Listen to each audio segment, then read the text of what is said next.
الحمد للہ رب العالمین والصلاة والسلام علی سید الانبیاء والمرسلین نبینا محمد وعلی آلہ وصحبہ اجمعین اما بعد۔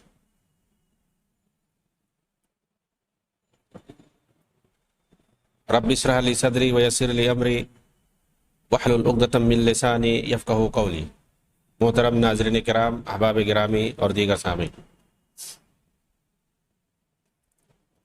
اخوانیت اور روافظ کے تعلق سے ہماری گفتگو چل رہی ہے۔ اخوان المسلمون اور روافظ کے آپس میں کس طرح کے تعلقات ہیں اور دونوں مل کر کے عالم اسلام کے ساتھ دین کے نام پر اقتدار اور کرسی حاصل کر کے کس طرح سے تہوبالا کرنا چاہتے ہیں۔ اعداء اسلام کے کس طرح سے یہ ایجنٹ بنے ہوئے ہیں، آج اسی کی ایک کڑی ہے۔ ہم دیکھیں گے کہ 1979 کے اندر ایران میں جو خونی بغاوت کے ذریعے سے ڈکٹیٹرشپ قائم کی گئی اور آج تک وہ خونی ڈکٹیٹرشپ چلی آ رہی ہے، اس میں اخوانیوں کا کیا رول رہا ہے اور ان کا کیا موقف ہے اس خونی بغاوت سے، کہ جس سے صرف اور صرف مسلمانوں کا، عربوں کا خون ہوا ہے، قتل ہوا ہے، چاہے وہ ایران میں رہنے والے اہل سنت مسلمان ہوں یا پڑوسی میں رہنے والے دوسرے اہل سنت والجماعت ہوں۔ اس خونی ڈکٹیٹرشپ سے صرف اور صرف عالم اسلام کا، مسلمانوں کا ہر پہلو نقصان ہوا ہے، مگر اخوانیوں نے کس طرح سے اس کا ساتھ دیا ہے یہ ہر کوئی جانتا ہے کہ یہ ایک خالص شیعی رافضی بغاوت تھی، خمینی کے ذریعے سے جو قائم کی گئی، لائی گئی، جس کی قیادت فرانس سے ملعون خمینی کر رہا تھا۔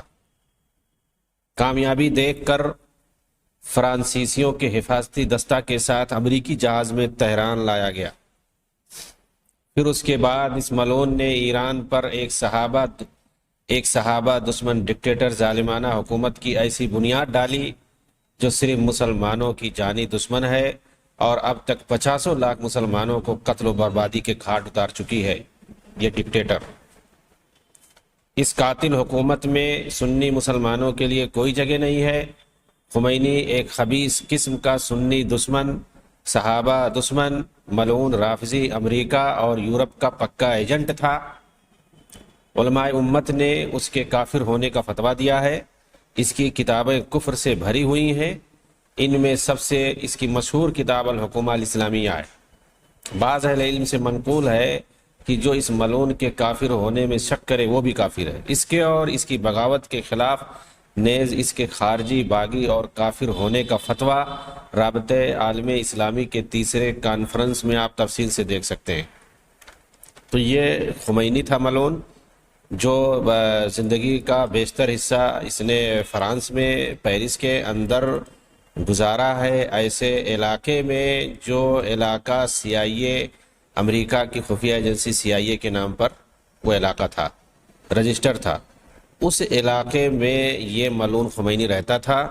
اور اس کے بعد جب دیکھا گیا کہ بغاوت کامیاب ہو گئی ہے تو اس کو باقاعدہ سیکورٹی ایجنسیوں کی نگرانی میں تہران لا کر کے چھوڑا گیا اور اس کو ڈکٹیٹر بنا دیا گیا، کیونکہ یہ بہت ہی خونی قسم کا آدمی تھا اور یہ کافروں سے تو نہیں بلکہ مسلمانوں سے اس کو دشمنی تھی، جو حقیقت میں اہل توحید اصلی مسلمان تھے، عرب تھے، بلاد حرمین سے اس کو دشمنی تھی۔ اس لیے اعداء اسلام نے جس طرح سے انگریزوں نے فلسطین کے اندر یہودی صہیونیوں کا خنجر گھونپا ہے، اسی طرح سے فرانسیسیوں نے ایران کے اندر لا کر کے مشرق وسطیٰ کے اندر ایک دوسرا خنجر گھونپا ہے خمینی کی شکل میں اور اس کی ڈکٹیٹر کی شکل میں، اور وہ آج تک خونی ڈکٹیٹر باقی ہے جس کی اخوانی حمایت کرتے رہتے ہیں، بلکہ اسے آئیڈیل اور نمونہ بنا کر کے پیش کرتے ہیں۔ چنانچہ جس طرح سے سید مودودی نے اپنے گہرے یار خمینی کو خوش کرنے کے لیے من گھڑت اور مردود تاریخی روایتوں پر مشتمل صحابہ دشمن کتاب خلافت و ملوکیت تالیف کی، بالکل اسی طرح سے روافض کو خوش کرنے کے لیے ایک اخوانی عز الدین ابراہیم نے موقف علماء المسلمین من الشیعہ والثورہ الاسلامیہ کے نام سے ایک کتاب تالیف کی تھی۔ اس کتاب کے اندر اخوانی مصنف نے عز الدین ابراہیم نے اخوانیوں کے ان تمام مقالات کو اکٹھا کر دیا ہے جن میں ایرانی روافض کے ساتھ اخوانیوں کے تعلقات کو واضح کیا گیا ہے۔ اس کتاب میں سید مودودی کے بھی مقالات ہیں، چنانچہ معلوم ہونا چاہیے کہ خلافت و ملوکیت کی طرح ایرانی روافض کے یہاں یہ کتاب بھی بہت ہی مقبول ہے۔ ایرانی روافض کے یہاں اس کتاب کی مقبولیت کا اندازہ اس بات سے لگا سکتے ہیں کہ اسے خود ایران نے اپنے یہاں ہزاروں کی تعداد میں چھاپا۔ ناشر کا نام معاونیت العلاقات الدولیہ فی منظمۃ الاعلام الاسلامی الجمہوریہ الایرانیہ طہران، پہلی بار اسے 15,000 نسخہ چھاپا گیا، جب ختم ہو گیا تو دوسری بار چھاپا گیا 1986 کے اندر۔ اس کتاب کو پڑھنے کے بعد ہی اندازہ ہوتا ہے کہ ایران نے کس قدر اس کتاب کا اہتمام کیا ہے، کیونکہ اخوانیوں میں اس کتاب کے اندر شیعوں کا زبردست دفاع کیا ہے۔ تمام اخوانیوں نے جتنے مضامین لکھے ہیں اس کتاب کے اندر شیعوں کا زبردست دفاع کیا ہے۔ اس کتاب کے صفحہ 48 سے 50 میں جزیرہ عرب کے اہل سنت علماء پر طعن و تشنیع کی گئی ہے، اور روافض اور شیعہ چاہتے ہیں یہ کہ جو علماء توحید ہیں جزیرۃ العرب کے ان پر طعن و تشنیع کیا جائے، ان کو مجروح کیا جائے، نیز انہیں حقیر بنا کر پیش کیا گیا۔ اس کتاب کے اندر جو اصلی اہل توحید مسلمان ہیں، علماء ہیں، علماء ربانیین ہیں جزیرۃ العرب کے موجودہ دور کے بڑے بڑے علماء کرام، ان کو حقیر بنا کر کے پیش کیا گیا ہے، ان پر طعن و تشنیع کیا گیا ہے، حتیٰ کہ انہیں صہیونیوں اور امریکہ کا ایجنٹ تک کہہ دیا گیا ہے۔ کتاب کے آخر میں ان کتابوں پر رد کیا گیا ہے جو شیعی باطل عقائد کے تردید میں اہل سنت نے لکھی ہیں۔ اہل سنت نے مثال کے طور پر علامہ ابن تیمیہ نے اور شاہ عبدالعزیز نے، علامہ ابو بکر ابن العربی المالکی نے، اور موجودہ دور میں اس طرح سے بہت سارے علماء نے، علامہ احسان الہی ظہیر وغیرہ نے شیعوں کے عقائد کا جو بھانڈا پھوڑا ہے اور ان کے حقائق کو واشگاف کیا ہے، تستذبام کیا ہے، ایسے علماء پر رد لکھا گیا ہے۔ ایسے علماء پر اس کتاب کے اندر رد لکھا گیا ہے کہ یہ لوگ فرقہ پرست ہیں، ایسے ہیں ویسے ہیں۔ تو ظاہر سی بات ہے خلاف، تو اس لیے آپ دیکھیں گے ایران جماعت اسلامی کا کوئی آدمی ملے گا کسی ایرانی سے، مطلب وہ ایرانی کوئی حکومتی اہلکار ہو، تو یہ لوگ مودودی کی کتاب جو خلافت و ملوکیت ہے وہ تحفے میں دیتے ہیں عام طور سے۔ کیوں آخر بھائی وہی کتاب کیوں تحفے میں دیتے ہو؟ مودودی کی دوسری کتابیں ہیں اس کو کیوں نہیں تحفے میں دیتے ہو؟ الجہاد فی الاسلام کیوں نہیں دیتے ہو؟ حجت حدیث کیوں نہیں دیتے ہو تحفے میں؟ صحابہ کی فضیلت پر انہوں نے کتاب لکھی ہے اس کو کیوں نہیں دیتے ہو تاکہ پتہ چلے کہ سید مودودی اہل سنت والجماعت سے تعلق رکھتے ہیں؟ خلافت و ملوکیت جس کے اندر صحابہ پر رد لکھا گیا ہے، صحابہ پر طعن و تشنیع کی گئی ہے، جس سے پتہ چلتا یہ کوئی شیعہ نے لکھا ہوگا، اسی کو کیوں دیتے ہو؟ ایسے ہی موقف علماء المسلمین من الشیعہ والثورہ الاسلامیہ جو کتاب اخوانیوں نے لکھی ہے، اس کتاب کو بھی ایسے ہی شیعوں کو نارمل بنا کے پیش کیا گیا ہے، شیعوں کو ایک اچھا مسلمان بتا کر کے اس میں پیش کیا گیا ہے۔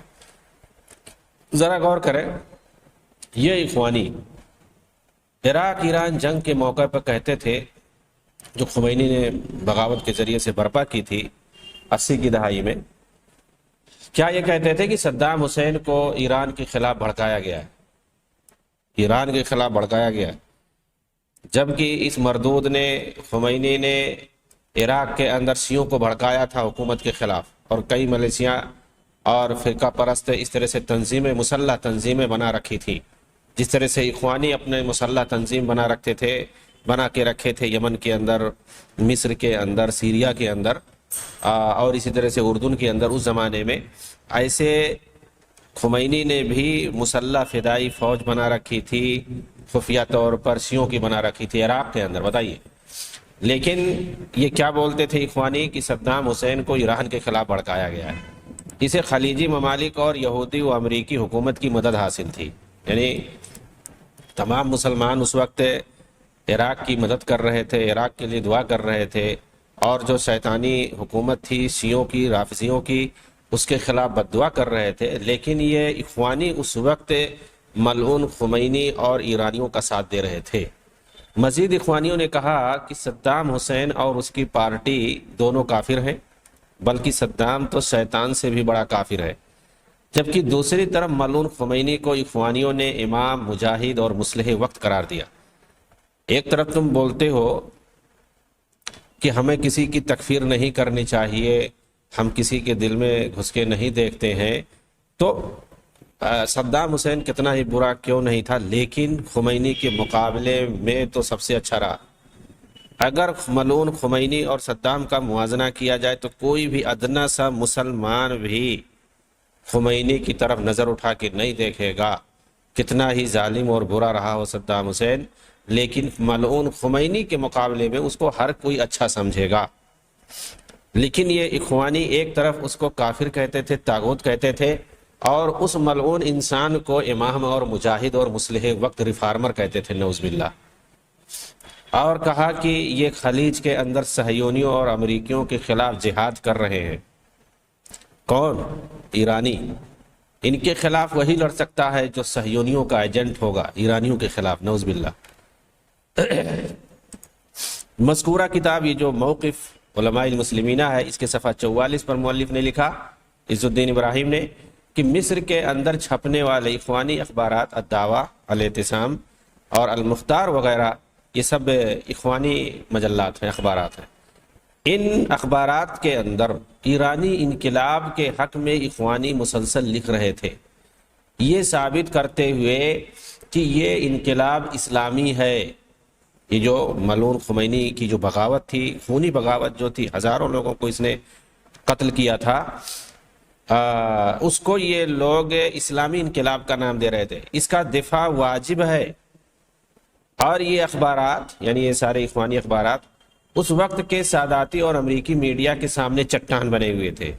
ساداتی یعنی انور سادات، یعنی حکومت کی طرف سے جو مجلات اور میگزین نکلتے تھے، اس کی بات یہ لوگ کر رہے ہیں۔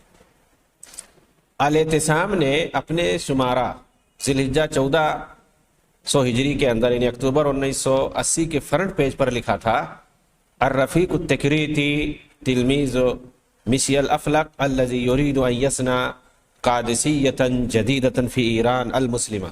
دیکھیں کتنی بڑی بات ہے، اخوانیوں نے اپنے اخبار کے اندر لکھی تھی یہ بات۔ کیا لکھا انہوں نے؟ ایک بار میں پھر سے عربی زبان پڑھتا ہوں۔ الرفیق التکریتی یعنی صدام حسین تلمیذ مشی الافلق الذی یرید ان یصنع قادسیۃ جدیدۃ فی ایران المسلم، یعنی صدام حسین نصرانی مشی الافلق کے ساتھ مل کر ایران کے اندر گھس کر حملہ کرنا چاہتا ہے اور اسلامی ملک ایران میں ایک بار پھر جنگ قادسیہ کو دہرانا چاہتا ہے۔ اس طرح کی عبارت میں سمجھتا ہوں کہ کوئی کافر، مجوسی، شیعہ، رافضی ہی لکھ سکتا ہے۔ یعنی اگر جنگ قادسیہ کوئی دہراتا ہے مجوسیوں کے خلاف موجودہ دور میں، تو اس میں تکلیف آخر کس کو ہوگی؟ سوائے مجوسیوں کے، سوائے رافضی، شیعوں اور فارسیوں کے۔ تو ان اخوانیوں کو کیوں تکلیف تھی بھائی؟ اگر صدام حسین ایران پر حملہ کرنا چاہتا تھا اور ملعون خمینی کے ناپاک ارادوں کو خاک میں ملانا چاہتا تھا، جس کا یہ ارادہ تھا کہ عراق تو یہ راستے کا روڑا ہے، ہمارا اصل ہدف حرمین ہے، مدینہ اور مکہ پہ قبضہ کرنا ہے، اور نعوذ باللہ وہاں سے ابو بکر و عمر کی قبروں کو اکھاڑنا ہے اور انہیں سولی دینا ہے، نعوذ باللہ۔ یہ سارے ناپاک ارادے اس کے تھے، اور اس نے باقاعدہ ساری چیزوں کا اظہار بھی کیا ہے۔ تو اگر اس طرح کا ارادہ صدام حسین رکھتا تھا کہ ملعون خمینی کے ناپاک ارادوں کو اگر خاک میں ملانا چاہتا تھا ایران پر حملہ کر کے، تو آخر ایسی بات کون کہے گا کہ یہ تو جنگ قادسیہ کی توہین ہے، باقاعدہ صحابہ کرام کی توہین ہے۔ ظاہر سی بات ہے یہ شیعہ روافظ جو اس وقت صحابہ کے خلاف ہیں ان پر طعن و تشنیع کرتے ہیں، خاص طور سے وہ صحابہ کرام جنہوں نے جنگ قادسیہ میں حصہ لیا ہے، بڑے بڑے جنرل صحابہ، ان کو یہ لوگ برا بھلا کہتے ہیں، اور جن کی خلافت میں یہ سارا کام ہوا کہ ایرانیوں کو، فارسیوں کو روند کے رکھ دیا گیا اور ان کے تمام علاقوں کو خاک میں ملا دیا گیا اور ان سب کو اسلامک اسٹیٹ میں شامل کر لیا گیا۔ آج بھی وہ قلق ان کے اندر باقی ہے، اور اسی وجہ سے ان تمام صحابہ کو یہ برا بھلا کہتے ہیں، گالی دیتے ہیں۔ تو یہ جنگ قادسیہ کو یاحت کرنا اس معنی میں، غلط معنی میں، یہ آخر کون کر سکتا ہے سوائے مجوسی رافضیوں کے؟ اور اگر کوئی دوسرا کرتا اس کا مطلب وہ بھی مجوسی رافضی ہے، پکا ہے، یا تو پھر ان کا ہمدرد ہے، ان کا پٹھو ہے۔ تو یہ اخوانیوں نے اپنے ہاں مصر کے اندر جو الاعتصام اخبار نکلتا تھا اس کے اندر اس طرح کی شیطانی چیزیں لکھتے تھے اور ایک ماحول بناتے تھے عربوں میں کہ ایران ایک مسلم ملک ہے اور یہ عراق پر جو صدام حسین قابض ہے یہ ایک طاغوتی حکومت ہے، ایک کافر حکومت ہے۔ اس طرح کا ماحول یہ لوگ بناتے تھے، اور اس لیے بھی بناتے تھے تاکہ ملعون خمینی جو چاہتا ہے عراق کے اندر بغاوت کرنا چاہتا ہے، کیونکہ ایران میں جس طرح سے اس نے بغاوت کی تھی وہی بغاوت وہ عراق کے اندر کروانا چاہتا تھا۔ تو ظاہر سی بات ہے پہلے اس کو ہم کافر حکومت کہیں گے، طاغوت کہیں گے، تبھی وہاں بغاوت کر پائیں گے۔ تو یہی چیز اخوانی عربوں میں رائج کر رہے تھے، پھیلا رہے تھے، تاکہ ملعون خمینی کے ناپاک ارادوں کو پورا کیا جا سکے، نعوذ باللہ من ذالک۔ یہ ساری چیزیں ریکارڈ ہیں، آن دی ریکارڈ سب جمع ہیں، موجود ہیں، لیکن یہ ساری چیزیں باہر نہیں یہ لوگ لاتے ہیں۔ یہ اہل سنت والجماعت کے اندر رہتے ہیں تو صرف عقیدے کی بات کرتے ہیں، توحید کی بات کرتے ہیں۔ ان کو جب دیکھو، جب یہ شیعوں کے ساتھ ہوتے ہیں، رافضیوں کے ساتھ ہوتے ہیں، یورپ اور امریکہ میں ہوتے ہیں، ایران میں ہوتے ہیں، اور یہ ان ممالک میں ہوتے ہیں جہاں پر شیعہ پائے جاتے ہیں، تب ان کی خباثت سامنے آتی ہے کہ یہ لوگ کس طرح سے مکر اور سازش کرتے ہیں عالم اسلام کے خلاف اور اہل سنت مسلمانوں کے خلاف۔ ذرا غور کریں اخوانیوں کی طرف سے کیسے فارسی ایرانی رافضیوں کو خوش کرنے کے لیے مارکے قادسیہ کے تعلق سے نفرت انگیز زبان استعمال کی گئی، کیونکہ شیعہ جنگ قادسیہ اور اس میں شرکت ہونے والے خلیفۃ المسلمین سمیت سارے صحابہ سے شدید نفرت کرتے ہیں۔ اخوانی میگزین الاعتصام کے اسی شمارے میں، یعنی ذی الحجہ 1400 ہجری، اس کے صفحہ نمبر 10 پر یہ عنوان قائم کیا باقاعدہ، الخوف من انتشار الثورہ الاسلامیہ فی العراق۔ یہ عنوان ہے کہ عراق کے اندر اسلامی انقلاب کے پھیلنے سے حکومت میں خوف، یعنی مطلب یہ چاہتے ہیں کہ اسلامی عراق، جیسے میں نے بھی بتایا کہ یہ اخوانی مسور کر رہے تھے کہ عراق ایک کافر ملک ہے، حکومت ہے، ایک کافر حکومت ہے، اس کے اندر اسلامی انقلاب برپا ہونے والا ہے، تو حکومت ڈر رہی ہے۔ اور وہ اسلامی انقلاب کون لا رہا تھا؟ یہی ملعون خمینی لا رہا تھا، رافضی شیعہ لا رہے تھے۔ یہ عنوان یہ لوگ ڈالتے ہیں، اور اس کے اندر کیا لکھتا ہے یہ اخوانی مجلہ؟ صدام حسین کی خواہش تھی کہ ایران ابھی بادشاہی نظام سے اسلامی نظام کی طرف منتقل ہو رہا ہے، اور اس کے لیے یہ عبوری مرحلہ ہے، اس لیے ضروری ہے کہ اسے ختم کر دیا جائے، ورنہ اسلامی عقیدہ اور جہاد کی روح جب ایرانی فوج، یعنی پاسداران خمینی انقلاب، اس کی جو ملعون فوج ہے، قاتل اور خونی فوج ہے، اس کو یہ اخوانی مراد لے رہے ہیں کہ اس کے اندر جب اسلامی عقیدہ اور جہاد کی روح بیدار ہو جائے گی تو اسے زیر کرنا مشکل ہو جائے گا، اس لیے اس کو اسی وقت کچل دیا جائے، نعوذ باللہ من ذالک۔ یہ اخوانی سوچ رکھتے تھے اور یہ پھیلاتے تھے، گویا یعنی ایران کے اندر جو بغاوت قائم کی تھی ملعون خمینی نے، اس کو یہ لوگ کس طرح سے پیش کر رہے اور کس طرح سے عالم عرب کے اندر یہ ماحول پیدا کر رہے ہیں کہ عراق کے اندر ایک خوف ہے، باقاعدہ عراقی حکومت کے اندر صدام حسین کے اندر خوف ستا رہا ہے کہ کہیں وہی اسلامی انقلاب جو ایران کے اندر ہے کہیں ہمارے یہاں نہ بھی آ جائے، اور وہ ابھی اسلامی عقیدہ اور جہادی روح ان کے یہاں پیدا ہوئی ہے، ہمارے ملک کے اندر بھی لوگوں کے اندر وہ جہادی روح نہ پیدا ہو جائے۔ بتائیے، یہ ملعون خمینی کے جو خونی قاتل گرگے تھے مسلح فضائی، جس طرح سے انہوں نے پیدا کر رکھے تھے قاتل فوجی، ان کے اندر جو ہے جہادی روح پیدا کر رہے ہیں، اسلامی عقیدہ۔ بھائی شیعوں کا کون سا اسلامی عقیدہ ہوتا ہے؟ وہی عقیدہ جو اخوانیوں کا ہوتا ہے۔ تو ان کے یہاں شیعہ رافضی ملعون خمینی کے جو قاتل گرگے ہیں وہ اسلامی عقیدے والے ہیں، اسلامی اور روح جہادی روح ان کے اندر بھرپور پائی جاتی ہے نعوذ باللہ. اور عراق کو یہ کس طرح سے طاغوتی اور کافر حکومت کہہ رہے تھے. آگے صفحہ 37 میں اسی مجلے کے اندر لکھا ہوا ہے کہ صدام حسین یہ بھول بیٹھا کہ وہ ایسی قوم ہے، کہ وہ ایسی قوم سے جنگ کرنے کے لیے پر تول رہا ہے جس کی تعداد عراق کی قوم کے مقابلے 4 گنا بڑھ کر ہے. یعنی ایران کو کہہ رہا ہے. اور یہی ایک ایرانی قوم ہے جو صلیبی یہودی استعمار کو عالم اسلام سے ختم کر سکتی ہے. 40 سال سے یہ لوگ استعمار کو ختم کر رہے ہیں عالم اسلامی سے. عالم یعنی اگر کہا جائے کہ صلیبیوں کے ساتھ اور یہودی صلیبی استعماریوں کے ساتھ مل کر عالم اسلام کو تہوبالا کر رہے ہیں یہ، تو یہ غلط نہیں ہوگا، اس لیے کہ سارے آثار اور سارے ثبوت موجود ہیں. عالم اسلام کو یہ ملعون خونی ملیشیا جو اس کی ہے خمینی کی، اور اسی طرح سے عالم عرب کے اندر جو ملعون اخوانی ہیں ان کے ساتھ مل کر کے یہ سارے یہودی اور صلیبی جو ہیں عالم اسلام کو کس طرح سے تباہ کر رہے ہیں 20 سال سے، اس کا نظارہ تو پوری دنیا دیکھ رہا ہے. کہاں پہ وہیں خلیج عرب کے اندر ایک بغل میں امریکی بیڑا ہے، بغل میں ایرانی بیڑا ہے، کبھی کسی پر یہ لوگ ایک گولی نہیں چلاتے ہیں، اور وہیں سے میزائل پھینکتے ہیں باقاعدہ سعودی عرب کے اندر اور دوسرے عرب علاقوں میں، یمن کے اندر، سعودی کے اندر، عراق کے بہت سارے علاقوں میں. تو یہ لوگ وہیں مل کر کے اسرائیل حملہ کرتا ہے، امریکہ حملہ کرتا ہے، ایران حملہ کرتا ہے، یہ تینوں ممالک، اور اسی طرح سے ترکی بھی حملہ کرتا ہے. یہ چاروں ممالک اگر آپ دیکھیں گے، چاہے وہ یہود کی نسل ہو، چاہے وہ مغولیوں کی نسل ہو، چاہے وہ فارسیوں کی نسل ہو، چاہے وہ صلیبیوں کی نسل ہو، یہ چاروں نسل کے لوگ اس وقت صرف اور صرف اگر آپ دیکھیں گے تو حملہ کس پر ہو رہا ہے؟ مسلمانوں پر حملہ کر رہے ہیں، اور کسی پر نہیں حملہ کر رہے ہیں. ان کے میزائل صرف اور صرف مسلمانوں پر گر رہے ہیں. کوئی کرد کو مار رہا ہے، کوئی عرب کو مار رہا ہے، انہی دونوں کو مار رہے ہیں. یہ سب مل کر کے مار رہے ہیں کیونکہ یہ سب عربوں کے دشمن ہیں. تو یہ اور اخوانی یہ بیچ میں ایجنٹائی کا کام کرتے ہیں. ان کو اپنا پیٹ بھرنا چاہیے، کرسی ملنی چاہیے، اقتدار ملنا چاہیے کسی طرح سے، اور ان کو کچھ لینا دینا نہیں ہے. یہ کسی کی بھی طرفداری کر سکتے ہیں.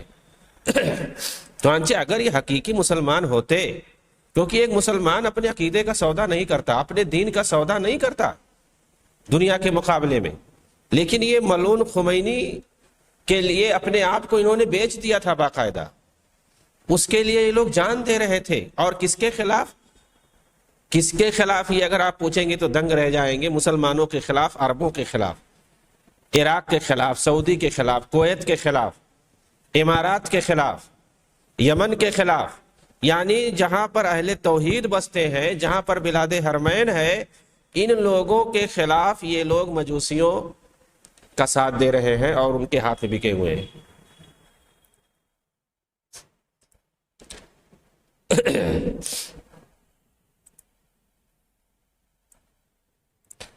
آگے یہ اخبار لکھتا ہے، اور یہ ایرانی قوم اپنی تمام ایجنسیوں اور تنظیموں کے ساتھ خونخوار باسی نظام جب بولتے ہیں مطلب صدام حسین کی حکومت، کہہ رہے کہ ایرانی قوم اپنی تمام ایجنسیوں اور تنظیموں کے ساتھ خونخوار باسی نظام کے خلاف لڑتی رہے گی یہاں تک کہ اسے گرا کر دم لے گی. یہ اخوانیوں کا ارادہ تھا، عزم تھا، اور یہ ہوا بھی. 2003 کے اندر صلیبیوں اور یہودیوں کے ساتھ مل کر کے صدام حسین کی حکومت کو گرایا گیا باقاعدہ، اور اس وقت ایرانیوں مجوسیوں کا قبضہ دلایا گیا، اور اخوانی بھی اس حکومت کے اندر شامل ہیں. ان کا جو مذموم ارادہ تھا، خواہش تھی، وہ پوری ہو گئی. خوش ہیں آج کل یہ لوگ. سامراجی طاقتیں، آگے دیکھیں کیا لکھ رہے ہیں. سامراجی طاقتیں امام خمینی کے اسلامی انقلاب کو ختم کرنا چاہتے. ہاں؟ اگر آپ تاریخ کا صحیح جائزہ لیں گے تو پتہ چلے گا وہی سامراجی طاقتوں نے یہ خنجر گھونپا ہے خمینی کو لا کر کے. اگر خمینی کے خلاف ہوتے امریکہ والے یا فرانس والے برطانیہ والے تو اس کو اپنے چارٹر طیارہ باقاعدہ مضبوط فوجی طیارہ میں بٹھا کر کے اس کو لاتے پوری سیکورٹی کے ساتھ، جس میں امریکہ کی انٹیلیجنس ایجنسی، فرانس کی انٹیلیجنس ایجنسی، برطانیہ کی انٹیلیجنس ایجنسی کے لوگ اس میں شامل ہوں.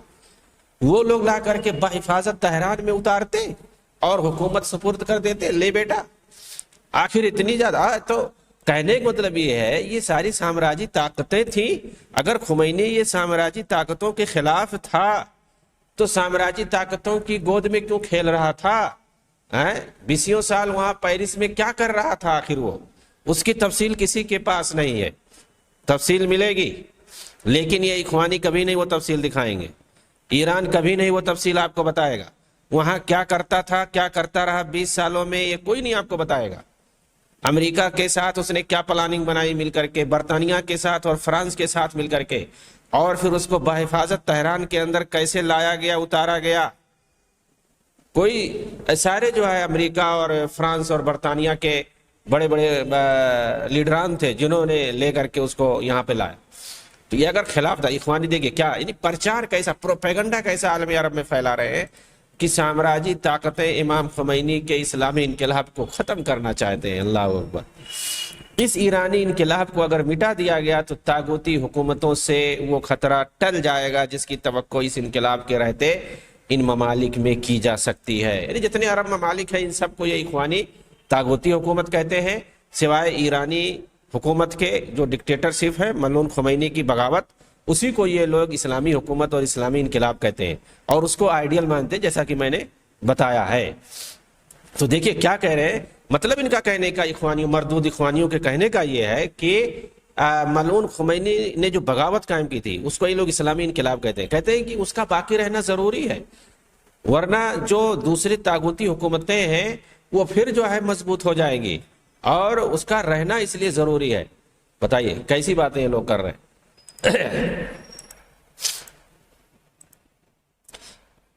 ان ممالک میں کی جا سکتی ہے جہاں کہ وہاں کی قومیں اپنی اپنی حکومتوں کے خلاف اٹھ کھڑی ہوں. یعنی یہ اسی طرح کے اسلامی انقلاب جیسے بغاوت کی ہے، خمینی بغاوت جیسے ایران میں قائم ہوئی ہے، یہ کہنا چاہتے ہیں اسی طرح کا اسلامی انقلاب دوسرے ممالک میں بھی لایا جا سکتا ہے اور اس طرح سے ہوگا کہ وہاں کی جو عوام ہے وہ اپنی حکومتوں کے خلاف اٹھ کھڑے ہو، جس طرح سے خمینی کی قیادت میں ایرانی قوم امریکی ایجنٹ رضا شاہ کے ساتھ خلاف کھڑی ہو گئی تھی. یہ لکھ رہے ہیں یہ لوگ. یعنی مطلب الٹی باتیں سب بنا کر کے پیش کرتے ہیں، عوام کو گمراہ کرتے ہیں اپنے. اور یہ لوگ میڈیا میں سب سے آگے رہتے تھے، اخبارات، چھوٹے چھوٹے مجلے، پمفلٹ یہ لوگ نکالتے تھے اور اسی طرح کی چیزیں یہ لوگ پرچار کرتے تھے. اخوانی مؤلف نے اپنی کتاب موقف علماء المسلمین کے صفحہ 47 میں مزید لکھا کہ جس وقت صدام حسین نے مسلم ایرانی قوم کے خلاف، میں ایک بات یہاں پر واضح کر دوں کہ یہ لوگ جس بھی حاکم کے ساتھ مسلم کا لفظ لگاتے ہیں تو سمجھ لیجئے کہ ان کی نظر میں وہی صرف ایک مسلمان حاکم ہے بس. اگر جس کے ساتھ یہ لوگ مسلم کا لفظ نہیں لگاتے ہیں وہ شخص ان کی نظر میں طاغوت ہوتا ہے. آپ دیکھیں گے یہ اخوانی ترکی کا جو صدر ہے اس کے ساتھ المسلم الحاکم کا لفظ لگاتے ہیں کبھی کبھی. اسی طرح سے ایران کا جو حاکم ہے اس کے ساتھ المسلم الحاکم کا لفظ لگاتے ہیں. اور اخوانیوں کا جہاں بھی کوئی اگر حاکم بنے گا ملک کا اس کے ساتھ بھی یہ لوگ حاکم کا لفظ لگائیں گے، ورنہ کسی ملک کے حاکم کے ساتھ یہ لوگ مسلم کا لفظ نہیں لگاتے ہیں. اس کی یہی وجہ ہے کہ یہ لوگ دیگر تمام کو طاغوتی حکومت مانتے ہیں نعوذ باللہ، اور یہ چاہتے ہیں کہ عالم اسلام کے اندر یا تو شیعوں کی حکومت رہے یا تو اخوانیوں کی حکومت رہے، تبھی اس کو ہم مسلم حکومت کہیں گے، ورنہ ہم نہیں کہہ سکتے ہیں. یہ ان کا جو ہے فارمولہ ہے، اس کو یاد رکھنا چاہیے.